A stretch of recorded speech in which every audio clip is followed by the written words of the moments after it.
Kabut asap yang menyelimuti kota Palembang akhir-akhir ini semakin tebal, puncaknya pada minggu kemarin. Ketebalan kabut asap ini bisa membahayakan karena partikel dari sisa pembakaran lahan yang terjadi di kawasan Sumsel. Kabut asap ini mengandung partikel kecil terkandung di udara yang bisa berbahaya saat dihirup. Ancaman untuk menghirup udara yang terpapar oleh kabut asap bisa mengidap penyakit infeksi saluran pernafasan atau ISPA.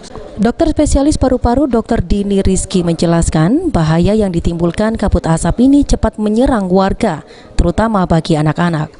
Partikel yang dibawa kabut asap yang sangat kecil bisa menyatu dengan udara di kota Palembang.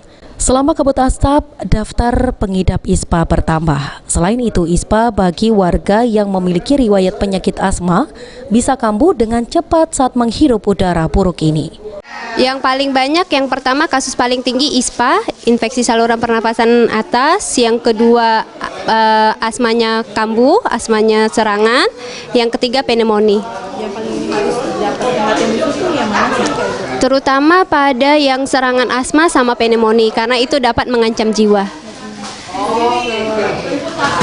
Yang paling berbahaya